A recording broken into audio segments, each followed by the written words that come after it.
एक बार अष्टवसु जो देवताओं से भी श्रेष्ठ हैं, वो भ्रमण कर रहे थे। सुमेर पर्वत बहुत 4 लाख योजन ऊंचा, उसमें बड़े बड़े महात्माओं की भी जो दिव्य महात्मा हैं और देवताओं की भी स्थलियां हैं। भगवान वशिष्ठ जी का वहीं आश्रम था। बड़े ही पवित्र पक्षी, मृग और सब ऋतुएं एक साथ उस आश्रम की शोभा बढ़ाती थी। यहां वर्षा ऋतु तो यहां ग्रीष्म ऋतु तो यहां शिशिर ऋतु, ऐसा उस वशिष्ठ जी महामहिम ज्ञानी महापुरुष 6 ऋतुएं आश्रम में शोभा बढ़ा रही थी। इतना विशालकाय आश्रम के अलग अलग ऋतुओं की शोभा अलग अलग उपवन में थी। किसी बगीचे में वर्षा ऋतु की शोभा हो रही, किसी में बसंत ऋतु की, ऐसे स्वादिष्ट फल मूल जल की पूर्ण सुविधा। और वशिष्ठ जी हर समय तपस्या परायण भगवदानंद में मगन रहते। वशिष्ठ जी के आश्रम में एक सुरभि रहती थी, उससे एक सुंदर गौ का प्रादुर्भाव हुआ जिसे नंदिनी गाय, चमत्कार पूर्ण नंदिनी जी थी। जो चाहो जो सोचो जैसी परिस्थिति वैसे ही वो प्रकट कर दे। समस्त देव कामनाओं को भी पूर्ण करने की सामर्थ्य रखने वाली नंदिनी जी।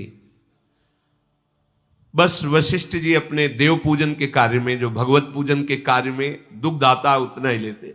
आश्रम में नंदिनी जी विराजमान थी। वो 8 वसु वहां से जब निकले तो आकर्षण हुआ, उनकी एक स्त्री भी साथ थी वसुओं की, गाय को दी। इतनी सुंदर तेजस्वी गाय। तब पूछा अपने पति से वसु कि ये गाय, तो उनका ये दिव्य गाय है, जिसके पास होगी उसके शरीर में कभी बुढ़ापा नहीं आएगा, कोई रोग नहीं आ सकता केवल इसके रहने से, और जो कामनाएं करे वो सब पूर्ण हो जाती हैं। और कहीं इसका दुग्ध पान कर ले फिर क्या कहना, हर समय वो जवान रहेगा, स्वस्थ रहेगा, बिना खाए पिए स्वस्थ रहेगा। नंदिनी के दुग्ध का प्रभाव, बड़ी महिमा का वर्णन किया। तो उसमें देव नामक जो वसु थे, वो गाय को देख करके बहुत प्रसन्न हुए, अपनी पत्नी से कहने लगे कि इस गाय के दर्शन मात्र से अशुभों का नाश होता है, परम मंगल होता है। और ये दिव्य गौ है, ये वरुण नंदन वशिष्ठ जी की सेवा में रहती है। इसका जो दूध पी ले तो 10,000 वर्ष तक वो यौवन अवस्था में स्वस्थ होकर के, कभी कोई जुकाम बुखार कुछ नहीं, हर समय जवान रहेगा। ऐसी महिमा गा रहे थे। तो जो देवनाम वसु की पत्नी थी, उन्होंने कहा अपने लोगों को तो आवश्यकता नहीं, क्योंकि वसु है वो स्वयं दिव्य है। मनुष्य लोक में मेरी एक मित्र राजकुमारी है, ये गाय अपहरण करते हैं और वहां पहुंचा देते हैं, और वो स्वस्थ रहेगी, यौवन अवस्था में रहेगी, मेरी मित्र है, ये मैं चाहती हूं। उन्होंने कहा नहीं नहीं, आप ये सोच कैसे लिए, महात्मा वशिष्ठ की गाय है, ऐसा सोचना भी पाप है। उनका देखो, मुझे और कुछ नहीं चाहिए, यदि आप हमें चाहते हैं ना तो आप हमारी ये बात पूरी करें। जो अष्टवसु थे, देववसु के साथ उनकी पत्नी ने जब ऐसा हठ किया तो उन्होंने अपने और 7 जनों से, तो उस समय भगवान की इच्छा से ही ऐसे महापुरुष हैं, ये वसुजन जो देवताओं के भी द्वारा बंदनी हुई, उनके मन में बात आ गई और उन्होंने देववसु की पत्नी का प्रिय करने के लिए गाय का अपहरण कर लिया, नंदिनी जी का। गौ का अपहरण करके वो जा रहे थे कि महर्षि वशिष्ठ जी संध्या करके अपने आश्रम में आए, तो देखा नंदिनी नहीं। तो उन्होंने कहा कौन ऐसा हो सकता है, किसका इतना त्रिभुवन में साहस हो सकता है कि हमारी आज्ञा के बिना हमारे आश्रम में प्रवेश करके नंदिनी को ले जाए। वशिष्ठ जी ने आसपास खोज की, पर जब नहीं मिले तो उन्होंने ध्यानस्थ होकर देखा तो कहा, अरे ये वशु लोग ऐसा कार्य कर सकते हैं। वो तो तत्काल आवेश में आ गए और वहीं प्रकट हो गए जहां वशु गाय लिए जा रहे थे। उन्होंने कहा, तुम्हें शोभा देता है, तुम देवताओं से भी वंदनीय श्रेष्ठ हो, हमारी नित्य दिनचर्या में देव पूजन में आने वाली गाय को तुम चुरा कर ले जा रहे हो, तुम्हें पता नहीं तुम क्या अपराध कर रहे हो। वो तो घबरा गए वशुजन। कहा, ठीक है, तुमने मनुष्य लोक वाली बात की है, मनुष्य लोक में ही ये चोरी होती है, देवलोक में देवताओं में श्रेष्ठ वशुओं में ये वृत्ति कैसे आ गई? इसलिए मैं शाप देता हूं, जाओ तुम मनुष्य लोक को प्राप्त हो, यही तुम्हारे लिए दंड है। वशुओं को ये शाप दे दी, जाओ तुम मनुष्य लोक में जन्मो। देखो, इतना ऊंचा पद, थोड़ा सा लोभ। अब तो वशुजन घबरा गए। वशिष्ठ जी के चरणों, मनुष्य योनि भगवत प्राप्ति कर ले तो ठीक है, नहीं बहुत ही, आप क्या समझते हो? देखो ऐसे दुर्गंध निकलती है यहां से, सब मलमूत्र की थैली है, कोई बहुत बड़ी चीज है। देवताओं के कभी पैर जमीन में नहीं पड़ते, कभी पसीना नहीं निकलता, जहां से निकल जाए वातावरण खुशबू से भर जाएगा। और इसे देव दुर्लभ योनि, केवल भगवत प्राप्ति वो नहीं कर सकते, यहां से हो सकती है, वो नीचे ही गिर सकते, ऊपर नहीं उठ सकते। अपने सबसे ऊपर ब्रह्मलोक का भी अतिक्रमण करके भगवान के दिव्य धाम को जा सकते हैं। भगवान वशिष्ठ जी के चरणों में सब गिर पड़े। प्रभु, पता नहीं क्या हो गया था, ऐसी गलती क्यों हो गई, प्रभु मुझे क्षमा कीजिए। आपका कृपा प्रसाद जब तक नहीं मिलेगा तब तक अब हमारे हृदय में भारी जलन होगी। आप समस्त धर्मज्ञों में, ज्ञानियों में श्रेष्ठ हैं, क्षमा क्षमा, ऐसा कह के चरणों में गिरे। अच्छा तो ठीक है, तुम मनुष्य योनि में जाओगे, पर 1 वर्ष में ही मुक्त हो जाओगे। लेकिन देव 7 तो 1 वर्ष में मुक्त हो जाएंगे। तुम अपनी पत्नी को बहुत चाहते हो और उसकी आसक्ति वश इनको भी प्रेरित किया, ये तो 1 वर्ष में क्रमशः मुक्त हो जाएंगे, पर तुम्हें पूरे जीवन मृत्यु लोक में रहना पड़ेगा। दीर्घ काल तक तुम्हें मनुष्य योनि का दुख भोगना पड़ेगा। अगर भगवान का भजन नहीं तो ये दुख योनयः, दुख ही दुख है, देख लो ना। मैंने जो आवेश में आकर तुम लोगों को वचन बोले हैं, मेरे वचन कभी मिथ्या नहीं होते, ऐसा ही होगा। अब सबके हृदय बहुत ही व्याकुल हुए। तब देव वसु ने कहा, प्रभु जिसके कारण मैं ऊपर से नीचे जा रहा हूं, मृत्यु लोक में जाऊं, पर वो कारण मुझे ना मिले। समझ गए होंगे, जिसके कारण अर्थात अब मेरा कभी जीवन में मृत्यु लोक में जाने पर ब्याह ना हो, मुझे संयोग प्राप्त ना हो। हां, ये तथास्तु, ऐसा ही। अब विचार किया कि मेरी मां कौन बन सकता है? वसुओं को गर्भ में धारण कर सके ऐसी कौन साधारण स्त्री थोड़ी हो सकती। मेरा पिता कौन बन सकता है? तब विचार किया कि अगर मेरी मां बनने की सामर्थ्य है तो भगवती गंगा जी में है। तो अष्टवसुओं ने गंगा जी का स्तवन किया, ध्यान किया। गंगा जी प्रकट हुई। उन्होंने कहा, मां हमें भगवान वशिष्ठ का शाप प्राप्त हुआ है कि जाओ तुम मृत्यु लोक में मनुष्य योनि को प्राप्त हो। कोई भी मनुष्य लोक की स्त्री इतनी सामर्थ्य नहीं रखती कि मुझ वसुओं को अपने गर्भ में रख सके। इसलिए आपको हमारे ऊपर कृपा करनी होगी और आप मेरे लिए इतना कि आप मुझे अपने गर्भ में धारण करें। पर मां, मुझे गर्भ में पहुंचाने वाला पिता भी कोई मनुष्य नहीं हो सकता। अब आप चयन करें मेरा पिता कौन होगा। जब गंगा जी से ऐसी प्रार्थना की और गंगा जी ने कहा कि तुम 8 को मैं गर्भ में धारण करूंगी और वशिष्ठ जी की आज्ञा के अनुसार एक को 7 को मुक्त कर दूंगी 1 वर्ष में, पर 1 को रखूंगी। तुम्हारे पिता का चयन मैं करूंगी और तुम्हें संबोधन भी कर दूंगी। गंगा जी मुख्यतया ब्रह्मलोक में ही विराजमान, ब्रह्मा के कमंडल में, जो भगवान वामन का चरणोदक उन्हीं से। एक महाभिष नाम के प्रसिद्ध राजा इक्ष्वाक वंश में हुए थे। उन्होंने 1000 अश्वमेध, 100 अश्वमेध करने वाला यज्ञ, वो इंद्र पद का अधिकारी होता है। 1000 अश्वमेध 100 राजसूय यज्ञ करके महान पुण्यों को प्राप्त किया था। वो ब्रह्मा जी की सभा में बैठे हुए थे, महाभिष नाम के राजा। बड़े बड़े सब ब्रह्म ऋषि वहां विराजमान थे। इसी समय भगवती गंगा जी पधारी उस सभा में, और हृदय में बात थी वसुओं को गर्भ में धारण करने वाले पिता का चयन। वायु भगवान को गंगा जी ने इशारा किया कि हमारी जो आंतरिक चिंतन वृत्ति उसके अनुसार व्यवस्था करो। तो वायुदेव ने गंगा जी का ऊपरी वस्त्र थोड़ा सा हटाया। जो हटाया तो ब्रह्मा जी समेत समस्त ब्रह्म ऋषियों ने सर झुका दिया। लेकिन महाभिष देख ही रहे थे। गंगा जी अपार सौंदर्य, गौरांग वदन। ब्रह्मा जी ने दृष्टि डाली,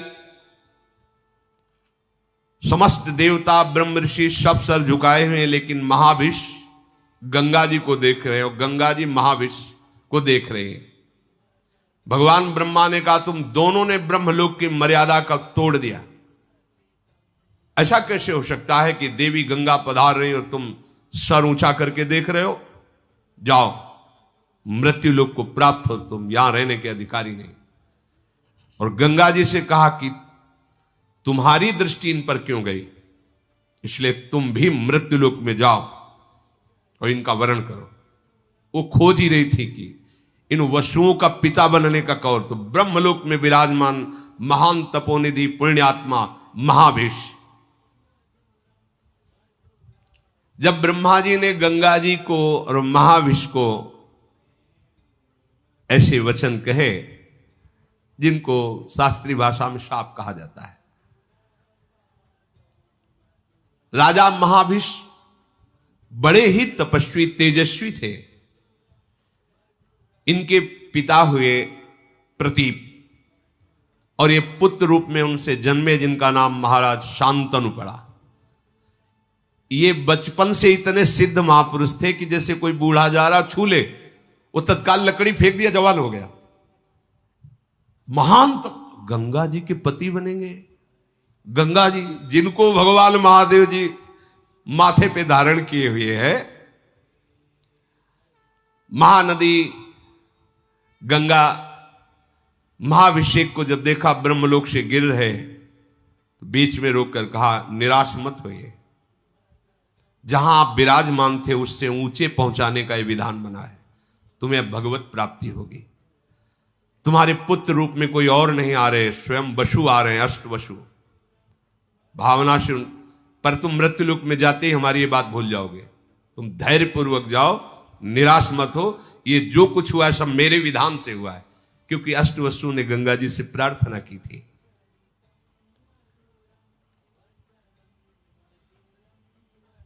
भगवान के मार्ग और पुण्य तपस्या के मार्ग में बड़ा अंतर है।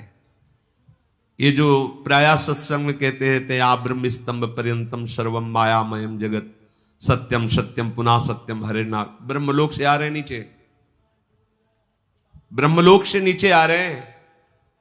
अर्थात विश्राम भूमि ब्रह्मलोक भी नहीं है। विश्राम भूमि श्री प्रिया प्रीतम के चरणारविंद है।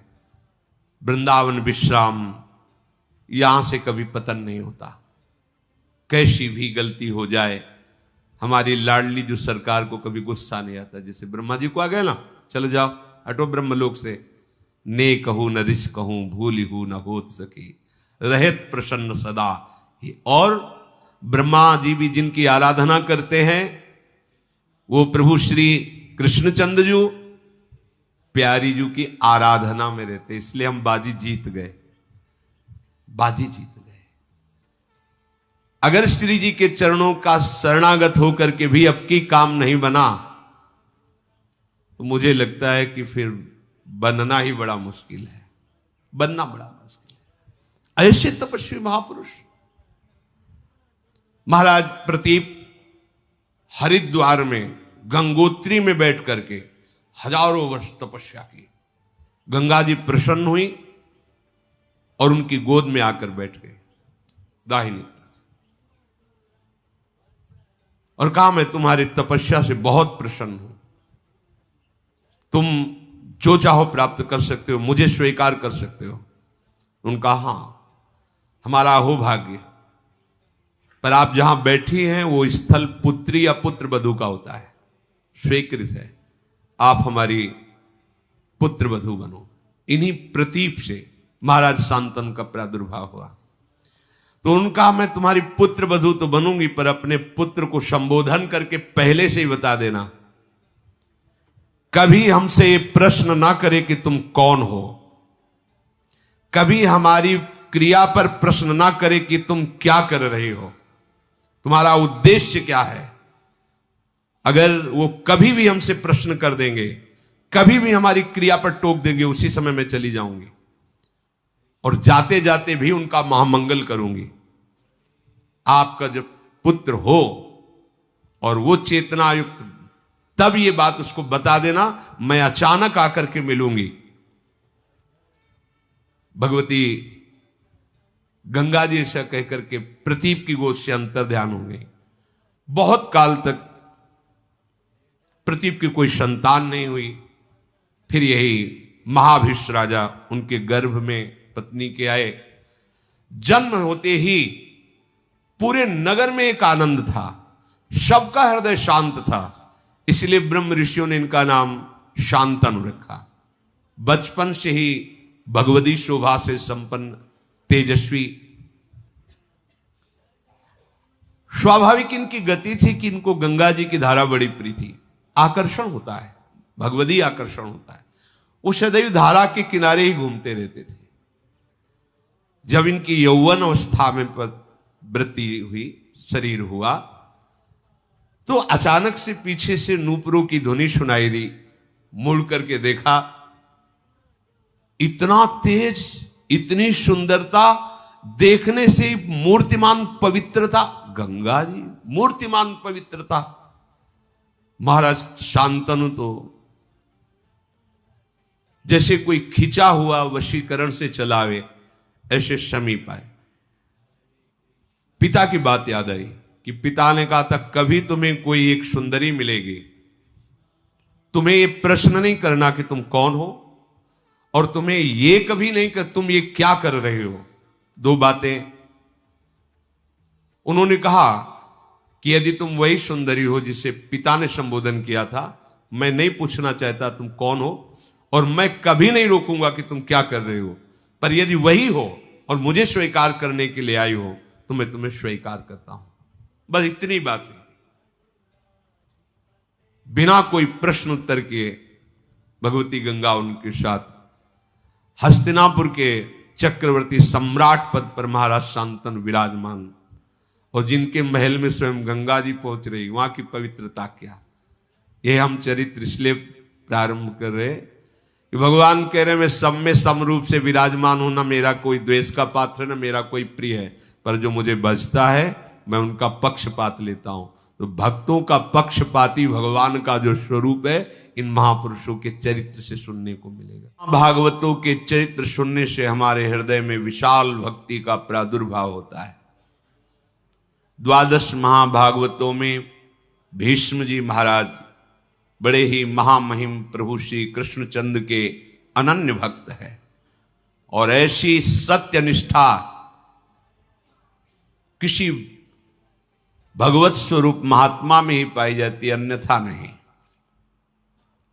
अमोघ वचन, जो निश्चय कर लिया वो प्राणपण से निर्वाह किया, जिनके जीवन में सत्य ही सत्य है। कल आप प्रसंग सुन रहे थे, शास्त्रों अश्वमेध यज्ञ, राजसूय यज्ञ आदि करके तपोधन महाभिष नाम के राजा ब्रह्मलोक को प्राप्त हुए। ब्रह्मलोक सभा में वो विराजमान थे। भगवती गंगा जी पधारी तो वायु देवता ने उनके अंचल को खिसकाया, जिससे समस्त वहां विराजमान ब्रह्म सभा में अपनी ग्रीवा झुका ली। पर महाविष गंगा जी को देखते रहे और गंगा जी महाविष को। इसलिए ब्रह्मा जी ने उन दोनों से कहा कि तुमने ये मानुषिक वृत्ति धारण की, ये ब्रह्मलोक सभा में विराजमान के अंदर ऐसी वृत्ति नहीं होती, इसलिए तुम मनुष्य लोक में जाओ, मनुष्य बनो जाकर। पीछे वर्णन किया था कि ये सब गंगा जी का ही रचा हुआ विधान था, क्योंकि अष्टवसुओं ने वशिष्ठ जी के शाप से मनुष्य लोक में जन्मने की बात गंगा जी से प्रार्थना की थी कि मुझे और कोई साधारण स्त्री अपने गर्भ में धारण नहीं कर सकती, हे माँ आप कृपा करो और मुझे अपने गर्भ में धारण करो। तो गर्भ में धारण करने वाले पिता का चयन ब्रह्मलोक में विराजमान महाभिष के रूप में श्री गंगा जी ने किया। वही भूतल पर प्रतीप राजा के पुत्र महाराज शांतनु के रूप में प्रकट हुए ब्रह्मलोकवासी महाभिष राजा। यम यम कराभ्याम स्पृशति जीर्णम सा सुखमश्नुते पुनर्युवा च भवति तस्मात् तम शांतनुम विदु इति तदस्य शांतनुत्वम। बड़े बड़े ब्रह्म ऋषियों ने इनके प्रभाव को ज्योतिष के द्वारा देखा। यम यम कराभ्याम स्पृशति, जिसको ये छू लेंगे हाथ से तो जीर्णम सा सुखमश्नुते, भले उसकी जीर्ण अवस्था हो वो तुरंत जवान हो जाएगा और सुखपूर्वक पूरा जीवन रहेगा, उसे कभी अशांति छू नहीं सकती, परम शांति बनी रहेगी। इसीलिए इति तदस्य शांतनुत्वम, इनका नाम शांतनु रखा गया। बड़े ही प्रभावशाली बाल्यावस्था से ही थे। जब इनकी नौ किशोर अवस्था थी तो महाराज प्रतीप ने अपने पास बैठाल करके कहा कि मुझे जब मैं तपस्या कर रहा था हरिद्वार में तो एक देवी प्रकट होकर मेरे से बात कही थी कि जब तुम्हारा पुत्र यौवन अवस्था को होगा तो मैं समीप जाऊंगी, पर वो हमसे कभी कोई प्रश्न ना करे, वो तुम्हारे कल्याण के लिए है। ध्यान रखना, तुम्हें यदि कभी दिव्य सुंदरी नवयुवती मिले और तुम उसके रूप से प्रभावित हो जाना तो जान लेना ये वही सुंदरी है।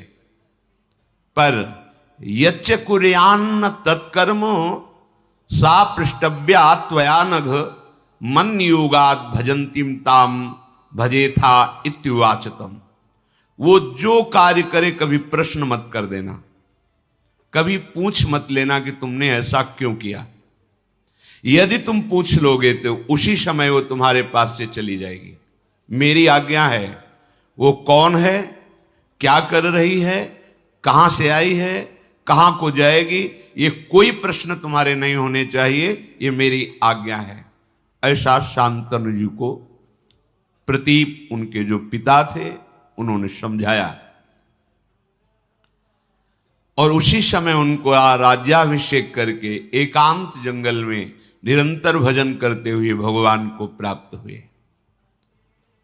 बुद्धिमान परम प्रतापी परम तपस्वी राजा शांतनु देवराज इंद्र के समान तेजस्वी थे।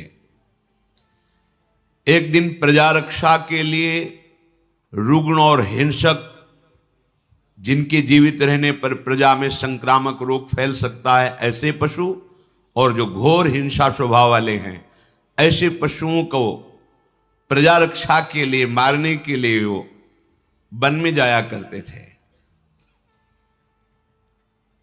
एक दिन उन्होंने गंगा के किनारे ही भ्रमण कर रहे थे, देखा अपने तेज कांति से मानो कई सूर्य एक साथ उदय हो गए हों। ऐसी तेजस्विनी नवयुवती सुंदरी लक्ष्मी जी के समान ऐश्वर्य और सुंदरता से युक्त धीरे धीरे महाराज शांतनु के समीप आ रहे हैं।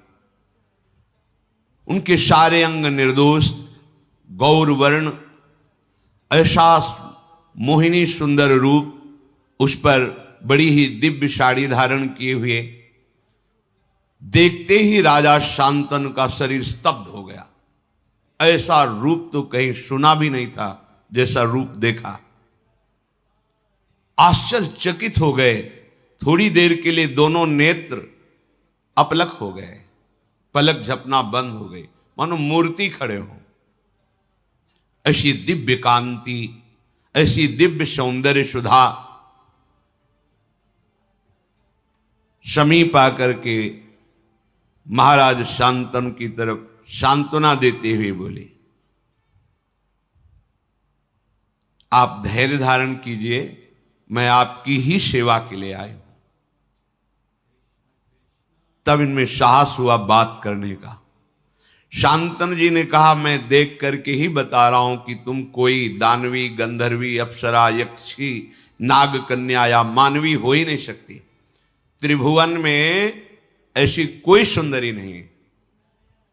मुझे पता है, क्योंकि ब्रह्मलोक से सीधे आए हैं तो सब कुछ पता है।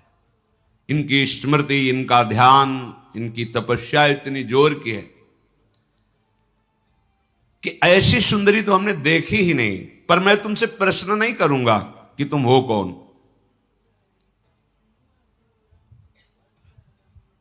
बस मेरी याचना है कि मैं आपका संग चाहता हूं। जब शांतनु जी ने ऐसी प्रार्थना की तो मधुर मुस्कान युक्त महायशस्विनी त्रिपथगामिनी भगवती गंगा जी उनके ईश्वर की वृद्धि के लिए उनसे कहा, यत्तु कुर्यामहं राजन शुभम वा यदि वा शुभम ना तद वारयितस्यामि न वक्तव्या तथा प्रियम। मैं आपका संग स्वीकार करती हूं, आप इस योग्य हैं, पर मैं कभी बुरा से बुरा करूं या भला से भला करूं, आप कभी प्रश्न नहीं करेंगे। कार्य में आप रोकेंगे नहीं, किसी कार्य में मुझे कभी अप्रिय वचन नहीं बोलेंगे। जिस समय अप्रिय वचन या कोई प्रश्न, उसी समय मैं आपसे विलग हो जाऊंगी। निश्चय मेरी ये शर्त है, यदि आप स्वीकार करें तो फिर मैं आपका संग स्वीकार करती हूं। तथेति सा सदा तूक्ता तदा भरत सत्तमो प्रहर्ष मतुलम लेभे प्राप्यतम पार्थिवोत्तमम। शांतनु जी ने कहा, तथास्तु, जैसा तुम चाह रहे हो वैसे ही हमारे आचरण होंगे, हम तुम्हारी शर्त स्वीकार करते हैं। महाराज शांतनु भगवती गंगा जी को रथ पे विराजमान करके उनकी राजधानी हस्तिनापुर में उस महल में जैसे देवराज इंद्र का महल, ऐसे महल, उसमें देवी गंगा जी को विराजमान किया। जितेंद्रिय महाराज शांतनु ब्राह्मणों को बुलाकर स्वस्ति वाचन कराया। जो पिता का आदेश जैसा था कि कुछ पूछना नहीं, कुछ नहीं पूछा, आदेश कर दिया। शास्त्रीय विधान के अनुसार इस देवी से पाणी ग्रहण संस्कार में करूंगा। जो देवराज इंद्र के समान प्रभावशाली और महाभाग्यशाली, ऐसा कौन भाग्यशाली होगा जिन गंगा जी को भगवान शंकर मस्तक पर धारण करते हैं, त्रिभुवन जिनके नाम और आचमन अवगाहन से निष्पाप होकर भगवान की प्राप्ति करता है, जो मूर्तिमान ज्ञान वैराग्य और भक्ति का स्वरूप है गंगा जी, क्योंकि भगवान के श्री चरणों से इनका प्रादुर्भाव हुआ है। कैसा दिव्य सौभाग्य की जिन गंगा जी का स्मरण, अवगाहन, दर्शन बड़े भाग्य से होता है, वही गंगा जी इनको अर्धांगिनी के रूप में प्राप्त हुई। महाराज शांतन ने शास्त्र मर्यादा के अनुसार पाणी ग्रहण किया। कुछ समय के बाद एक पुत्र प्रकट हुआ। बड़ा महल में आनंद उत्सव मनाया जाने लगा। अभी आनंद उत्सव हो ही रहा था कि देवी गंगा जी ने उस पुत्र को लिया और चल पड़ी अपनी धारा की तरफ। और वहां जाकर कहा, ऐ वत्स, तुम्हें पता होना चाहिए तुम वसु हो। वशिष्ठ जी के शाप से तुम मनुष्य लोक में आए हो। मैं तुम्हें ज्यादा यहां टिकने नहीं दूंगी। जाओ तुम अपने वसु स्वरूप को प्राप्त करो। और ऐसा कह के अपनी धारा में डाल दिया, तुम्हें मैं शाप से मुक्त करती हूं। और बड़ी प्रसन्न मुद्रा में फिर महल लौट आए। महाराज शांतनु भारी असंतुष्टता को प्राप्त हुई कि प्रथम बालक, और इसने हत्या कर दी बालक की, पर कुछ बोले नहीं। दूसरा बालक हुआ, वही प्रक्रिया। 7 बालक प्रकट हुए, 7 को गंगा की धारा में प्रवाहित कर दिया जीवित। जब 8वां बालक गर्भ में आया, जेवी लेकर के चले।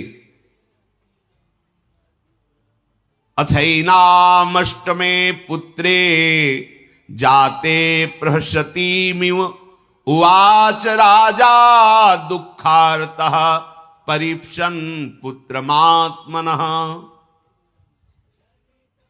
जेवी चली तो महाराज शांतनु पीछे से, ये क्या तू अमंगल कर रही, कौन है तू? ऐसी तो कोई मां नहीं देखा हमने सृष्टि में जो प्रकट होते हुए अपने बालक को नष्ट कर दे। मावधि कश्य काशीत किम हिनत्सि सुतानिति पुत्रग्नि सुमहत पापम संप्राप्तम ते सुगर्हितम। अय बालकों का वध करने वाली सुंदरी, तू कौन है? किसकी कन्या है? कितनी निर्दयी हृदय की है कि प्रकट होते ही बालक को मार देती। अय पुत्र घातिनी, अब तुझे अपना परिचय देना होगा। बड़े क्रोध से युक्त होकर मार्ग रोक लिया। कौन है तू? बड़े शांत भाव से, पुत्र काम न तेहन्मी पुत्रम पुत्रवतांबर जीर्णस्तु मम वासोयम यथा स समय कृतः। अय पुत्र की इच्छा रखने वाले नरेश, तुम मेरा परिचय नहीं जानते, इसीलिए कटु वचन बोल गए। पुत्रवानों में तुम महाभाग्यशाली पुत्रवान हो गए। नहीं मारूंगी इस पुत्र को, क्योंकि तुमने टोक दिया, रोक दिया, और मेरी शर्त भूल गए। मेरा समय समाप्त हुआ। जानते हो मुझे, मैं कौन हूं? मैं त्रिपथगामिनी भगवती गंगा हूं। कोई पुत्र घातिनी या कोई पापिनी नहीं हूं। हाथ जुड़ गए शांतन के। गंगा जी, बड़े बड़े महर्षियों के द्वारा सेवित मैं हूं। केवल वसुओं का कार्य पूर्ण करने के लिए, उनको गर्भ में धारण करने के लिए, उनकी प्रार्थना से मैं आई हूं। ठीक है, तुमने टोक दिया। ये 8वां पुत्र महातेजस्वी महाभाग देववसु है। वशिष्ठ जी के शाप से 7 तो मुक्त कर दिए, 8वें को तुमने रोक दिया। अब ये यही रहेगा, आजीवन मृत्युलोक में रहेगा। तुम्हारे सिवाय ऐसा त्रिभुवन में कोई राजा नहीं जो मेरा संग कर सके। तुम वसुओं के पिता हो। मानवीय सृष्टि में ऐसा कोई है नहीं कि इन वसुओं को गर्भ में धारण कर सके। अतः इन वसुओं की प्रार्थना से इनकी मां बनने के लिए मैंने मानव शरीर धारण करके तुम्हारा संग किया।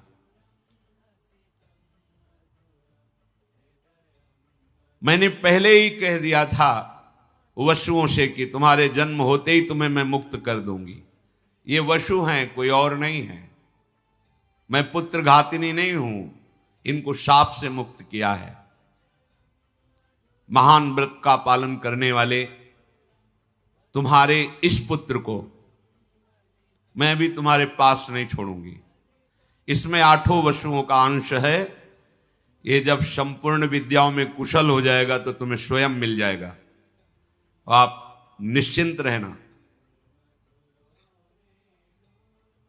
जब ये बालक मिले तो इसका नाम देवव्रत गंगादत्त, ऐसा नाम पुकारना।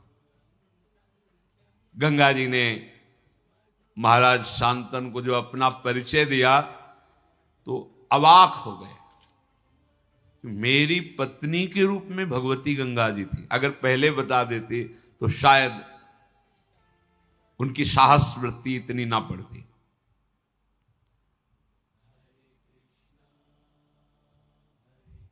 महाराज बहुत उदास हो गए। देखते ही देखते पुत्र सहित गंगा जी अंतर्धान हो गई। सासमा षोडशाष्टौ च चतस्त्रोष्टौ तथा पराः रतिमप्नावन स्त्रीषु बभूव वन गोचरः।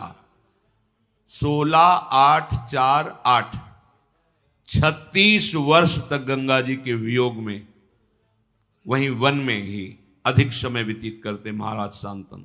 वही गंगा जी का ध्यान, उन्हीं का स्मरण। भारी वियोग हृदय में हुआ, क्योंकि जब परिचय मिला तो अंतर्धान हो गई। 36 वर्ष। एक दिन विचरण कर रहे थे, देखा गंगा की धारा प्रवाहित होती हुई रुकने लगी। विचार किया कि ऐसा कैसे हो सकता है। आगे बढ़े तो देखा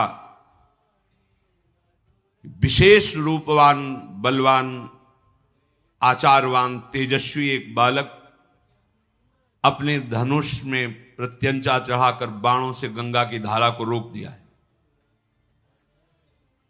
लौकिक अलौकिक समस्त अस्त्रों की कलाएं उसमें विराजमान हैं। बल, धैर्य, वीर, पराक्रम, महारथी वीरता, ये सब उसमें झलक रही। महाराज शांतनु ने देखा। महाराज शांतनु इतने आकर्षित हो गए, उन्हें पता नहीं कौन है। जब नजदीक की तरफ बढ़े तो बालक देख के ही अंतर्धान हो गया। बड़े विस्मय में पड़ गए कि ऐसा तेजस्वी बालक अभी तक हमने नहीं देखा, जो बाणों से गंगा की धारा को रोक दे।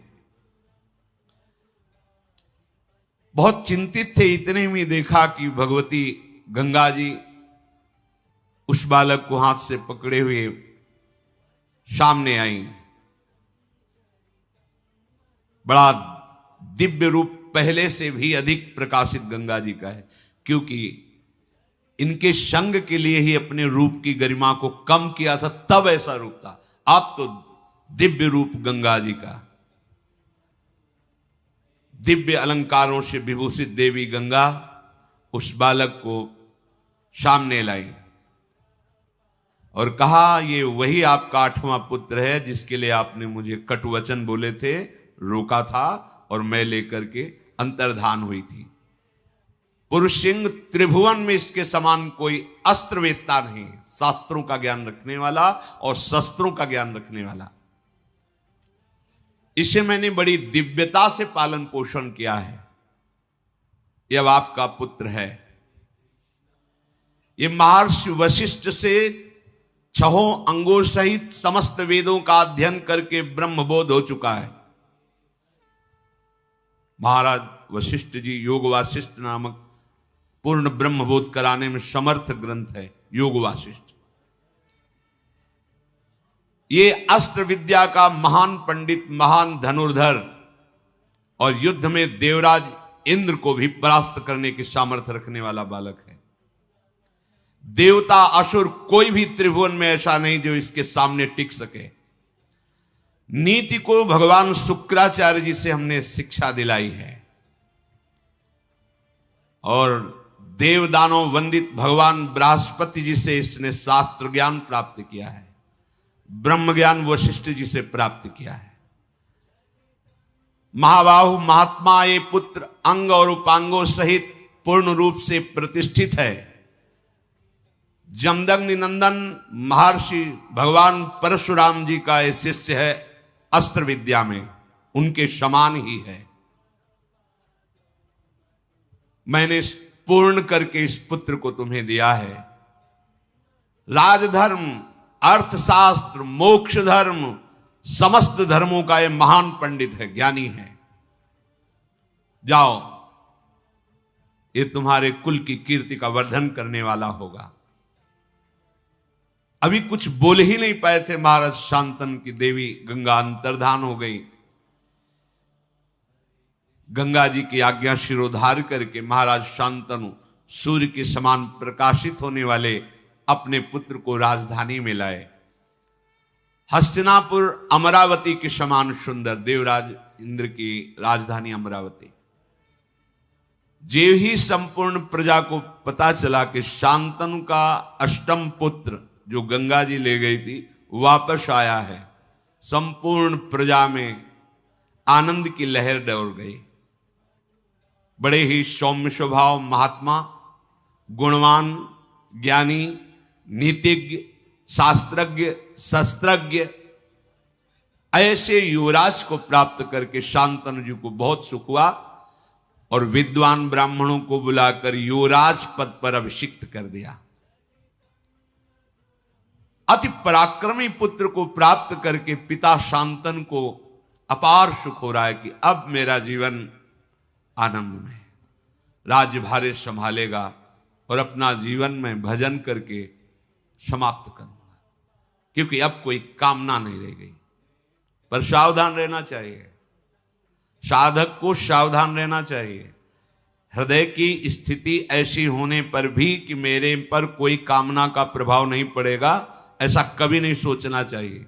जब तक शरीर में श्वास है तब तक साधक को कभी अपने को सिद्ध समझकर मनमानी बर्ताव नहीं करना चाहिए, क्योंकि जिनके चरणों का आश्रय लेकर तुम चल रहे हो ये उनका प्रताप है। अगर अहम आ गया तो उन्हीं के चरणों की शक्ति से बलवान माया है। माया शक्ति भगवान की है, किसी और की नहीं है। तो परास्त होने में देर नहीं लगेगी। किसी और की होती तो परास्त न कर पाती, पर जैसे मम माया तैसे ममैवांशो, बराबर का खेल है। अगर अहंकार कर लिए तो गिर जाना पड़ेगा, या इतना विश्वास कर लिए कि अब मुझे कोई परास्त नहीं कर सकता। नहीं, यही डर ही डर हरिवंश हित, जिनो भ्रमय गुण सलिल पर, जिह नामन मंगल लोक त्यों, सुहरिपद भजु न विलंब करे। डरते रहो, कभी कोई हमारी वृत्ति को चुरा न ले। जो एक एक वृत्ति हम अपने आराध्य देव श्यामा श्याम के चरणों में समर्पित करते हैं, उसे कोई चुरा न ले।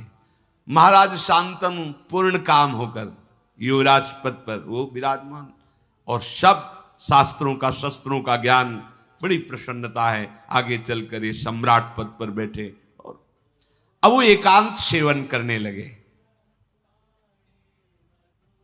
एक दिन उनको ऐसी सुगंध आई कि खींचे चले गए उस सुगंध में, घ्राणेन्द्र में 4 योजन तक सुगंध जाती थी,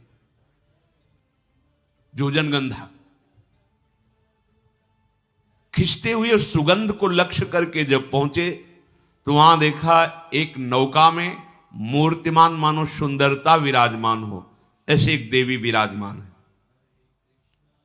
श्याम नेत्र हैं, किशोर अवस्था है। देखते ही महाराज का चित्त जो कह रहा था कि अब तो पूर्णता है, अब कुछ नहीं चाहिए, बदल गया। कश्य तुमश काचासी किंचा भीरु चिकीर्षसी, तुम कौन हो, किसकी पुत्री हो और यहां नाव में कैसे बैठी हो? चक्रवर्ती सम्राट है। खड़ी हो गई आसन से, नाव से प्रणाम किया और कहा, राजन आपका सदैव मंगल और कल्याण हो। मैं निषाद की कन्या हूं और मेरे महामनस्वी निषाद जो पिता हैं, वो बिना शुल्क लिए यहां से आने जाने वाले ऋषियों की या जो भी आए जाए निशुल्क हम नौका की सेवा करती हैं। जैसे ये बोला महाराज शांतनु तो बिक गए, शब्द सुनकर, रूप देख करके, क्योंकि यही भगवान श्री कृष्ण द्वैपायन व्यास देव जी की माता हैं। भगवान का अवतार हो चुका है उनके गर्भ से। आगे स्वयं वर्णन करेंगे।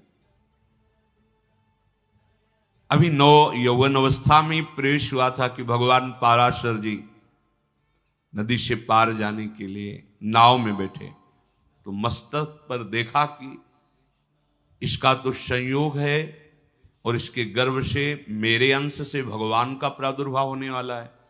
भगवान व्यास देव जी भगवान श्री हरि के अवतार हैं। उनका देवी, मैं दिव्य दृष्टि से देख रहा हूं कि इसी समय तुम्हारे गर्भ से भगवान का अवतार होगा। उनका भगवान, अभी तो मैं यौवन अवस्था को भी प्राप्त नहीं हुई हूं। तत्काल उनके अंदर यौवन अवस्था का आविर्भाव हो गया। भगवान, मेरे शरीर से मछली की सी दुर्गंध आती है। तत्काल योजनों सुगंध से आकृष्ट, अभी आए ना महाराज शांतनु, सुगंध ही सुगंध। महाराज, दिन का प्रकाश है, भारी कोहरा पैदा कर समर्थ भगवान पाराशर जी। महाराज, अगर गर्भ हुआ तो हमसे फिर ब्याह कौन करेगा? कन्याओं में, पंच कन्याओं में तुम पवित्र कन्या रहोगी। महाराज, गर्भ तो धारण करना पड़ेगा। नहीं, इसी समय प्रकट होगा, गर्भ भी नहीं धारण करना पड़ेगा। भगवान पाराशर जी की कृपा से उसी समय श्री कृष्ण द्वैपायन भगवान व्यास देव जी का प्रादुर्भाव, और प्रकट होते ही मृगचर्म कमंडल हाथ में लिया और प्रणाम किया। ऐसे नहीं कि प्रकट हुए बच्चे हो, पाराशर जी बच्चा लेके, ऐसे नहीं, कमंडल लिया और बोले, मां जब कभी आवश्यकता हो तब याद मात्र कर लेना, मैं आपकी सेवा में उपस्थित हो जाऊंगा। श्री कृष्ण द्वैपायन भगवान व्यास देव जी की मां है। राजा शांतनु को ऐसा पूर्व का कुछ पता नहीं, और पाराशर जी ने तत्काल जो कन्या स्वरूप वही प्रकट कर दिया था। शांतनु उनके रूप, माधुर्य, सुगंध और वाणी भगवान व्यासदेव की मां है। सुनते ही मुग्ध हो गए, जैसे गंगा जी पर। तो गंगा जी के वियोग से जो हृदय की दशा हुई थी, वो देवव्रत गंगा दत्त से मिलने पर पुत्र के थोड़ी शांत हो गई थी। फिर वही नवीन, बहुत सावधानी की जरूरत होती है। उपासक कभी ऐसा न समझ ले कि अब हमारा कोई नहीं बिगाड़ सकता। हां, प्रभु की कृपा से मन प्रभु में लग गया, कुछ अच्छा नहीं लगता है, पर सावधान, कभी भी कोई वृत्ति, वही दशा आ गई जो गंगा जी के वियोग में थी। सीधे उतरे नाव से, तुम्हारा घर कहां है? बताया, वहां गए, चक्रवर्ती सम्राट है। जे ही देखा निषाद ने कि महाराज पधारे, प्रणाम किया, अर्घ दिया, पूजन किया। महाराज, मेरे तो भाग्य खुल गए, आप जैसे प्रतापी राजा यहां पधारे हैं। क्या आज्ञा है, क्या सेवा करूं? वो जो नौका में विराजमान युवती हो, तुम्हारी पुत्री है? हाँ महाराज, मैं तुम्हारी पुत्री का वरण करता हूं और उसको मांगने आया हूं तुमसे। महाराज, ओहो, मुझे चिंता थी कि इतनी सुंदर पुत्री का वरण कौन, किसके साथ करूंगा, मेरे पास तो धन नहीं, संपत्ति नहीं। भगवान ने मेरी बात सुन ली। आप जैसा तेजस्वी, आप जैसा महान सम्राट स्वयं मांगने आया, ये तो मेरी पुत्री का भाग्य और मेरा भी भाग्य है। परंतु आप राज्य के अधिकारी, मेरी पुत्री के नहीं, पुत्री का अधिकार मेरे हाथ पर है। तो अब मैं जैसा कहूंगा वैसा आपको करना होगा, तब आपको पुत्री मिलेगी। राजा के रूप में आपका स्वागत कर लिया, पर पुत्री मांग रहे हो तो उसके लिए मेरे पास शर्त है, उस शर्त को पूरी करो और पुत्री को ले जाओ। यदि आप मेरी पुत्री को अर्धांग में विराजमान करना चाहते हो तो सत्य को सामने रखकर मेरे सामने प्रतिज्ञा करो कि इससे जो संतान होगी वही हस्तिनापुर के सिंहासन पर विराजमान होगी। शांतनु ने कहा, ऐसा कभी नहीं हो सकता। मैं गंगा पुत्र देवव्रत के स्थान को किसी को नहीं दे सकता। तुरंत वहां से चल दिए। अब हृदय में वही विरहाग्नि जो गंगा जी के अंतर्धान होने पर हुई थी। अब बोल सकते नहीं किसी से, हृदय जल रहा है एकांत में, बस कि अब क्या करें, कोई उपाय नहीं। देवव्रत युवराज पद पर है और पूर्ण समर्थ है। मैं उनके भाग्य पर ऐसा नहीं कर सकता कि वो राजा ना बने और इसका पुत्र राजा बने, कभी नहीं कर सकता। अपने सुख के लिए ऐसा कभी नहीं कर। दुचित हो गए, इधर ये भाव और उधर उस रूप और वाणी को सुनने के बाद बिक गए महाराज शांतनु। रोज का रोज शरीर बीमार होने लगा, अस्वस्थ होने लगे महाराज शांतनु। देवव्रत ने एक ही दृष्टि में देखकर पहचान लिया कि कोई आंतरिक विषय है जिस पर महाराज अस्वस्थ हो रहे हैं। जाकर के प्रणाम किया और कहा, पिताश्री आपका कुशल मंगल। भूमंडल का क्या कोई ऐसा भी नरेश है जो आपकी आज्ञा का पालन नहीं कर रहा? आप आदेश कीजिए, अभी मैं उसको परास्त करके आपके चरणों में। या कोई आपकी ऐसी आंतरिक दुख वृत्ति है जो आप किसी को बता नहीं सकते। अब आपका मौन रहना ठीक नहीं। आपके स्वास्थ्य के लिए आप चक्रवर्ती सम्राट पद पर हैं, आपको बोलना ही होगा, आपको हमसे बात करनी होगी। आपकी कांति मलिन हो रही है, आपका शरीर पीला हो रहा है, आप खिन्न हैं। साधारण बात तो है नहीं, ये कोई रोग नहीं है। मैं जानता हूं कि मैं प्रतिकार कर सकता हूं आपके इस चिंतन का, पर आपको उत्तर देना होगा।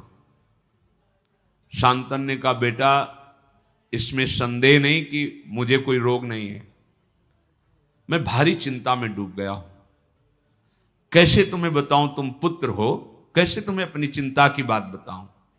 पर जब तुम पूछ रहे हो तो तुम इस विशाल वंश के मेरे एक ही पुत्र हो। मुझे पूर्ण पता है कि तुम पुरुषार्थ में समर्थ हो। मुझे पूर्ण विश्वास है हस्तिनापुर के सिंहासन की योग्य भी तुम ही हो। पर मैंने एक नवयुवती देखी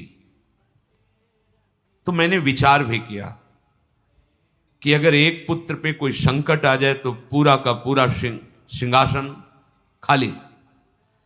इस भाव की पूर्ति के लिए भी, और मेरा मन भी आसक्त हो गया है, इसके लिए मैं द्वितीय विवाह करना चाहता था, पर ऐसी शर्त रख दी कि मैं उसे निर्वाह नहीं कर सकता। तुम्हारा कल्याण हो, तुम आनंदित रहो, तुम शूरवीर हो, कभी किसी बात को सहन ना कर सको ऐसा नहीं। धैर्यवान हो, मेरी बात को छुपाओ और तुम राज्य सेवा में लगो। मैं संदेह में पड़ गया हूं, जब तक ये संदेह निवृत्त नहीं होगा तब तक मुझे शांति नहीं मिलेगी। अपने पिता के हितैषी बूढ़े मंत्रियों को बुलाया और कहा, साफ साफ बताओ। पिता ने बताया नहीं। किससे आसक्त हैं पिताजी, क्या शर्त है? तो उनका, मैं इतना जानता हूं कि कोई निषाद राज की कन्या है, पर शर्त क्या है मुझे पता नहीं, ये तो सारथी ही बता सकता है, क्योंकि महाराज का सारथी महाराज के साथ वहां तक गया था, हम सब पीछे ही थे। देवव्रत जी ने पिता के सारथी को बुलाया और प्रणाम किया, क्योंकि पिता के ही तुल्य सम्माननीय होता है, और कहा, महाप्राज्ञ अर्थात तुम परम ज्ञानी हो, जो मैं पूछ रहा हूं पिता के हित के लिए, राजा के हित के लिए पूछ रहा हूं, सत्य बोलना। किससे मेरे महाराज का अनुराग हो गया है, तुम सत्य परिचय बताना, और क्या शर्त है। उनका महाराज वो कोई राजकुमार की कन्या नहीं है, राजा की कन्या नहीं है, वो एक धीवर की कन्या है, पर इतनी सुंदरी है कि मैंने भी ऐसी सुंदरता नहीं देखी। आपके महाराज ने जाकर के मांगा स्वयं कि मुझे पत्नी के रूप में वरण करने के लिए अपनी कन्या दे दो, तो उसने शर्त रख दी कि इसके गर्भ से जो पुत्र होगा वही हस्तिनापुर का सम्राट पद स्वीकार करेगा। आपके पिताजी वहां से तुरंत चल दिए कि मैं ऐसा कदापि नहीं कर सकता। इसके बाद ऐसी दशा को प्राप्त है, अब आपको जैसा उचित लगे। देवव्रत ने समस्त वृद्ध मंत्रियों को बुलाया और भी विशिष्ट अधिकारियों को, क्योंकि युवराज पद पर हैं, और बिना सूचना के अपने पिता के सारथी को लेकर वहां पहुंचे निषाद के घर में।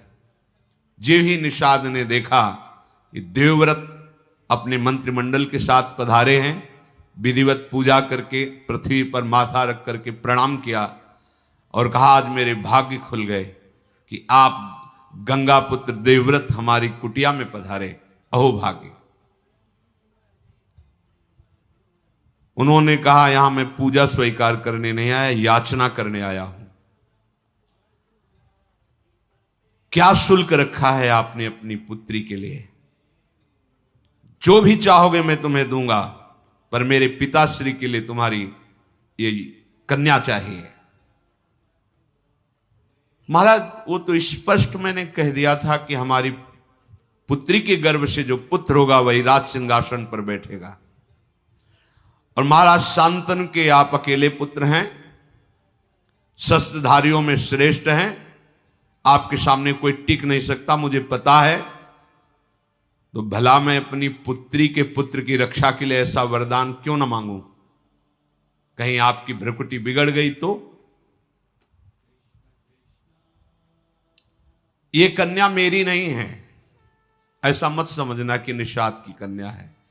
ये आर्य पुरुष की संतान है, ये गुणों में आपके समान है, जन्म भी आपके समान ही महापुरुषों से हुआ। इसका मछली के उदर में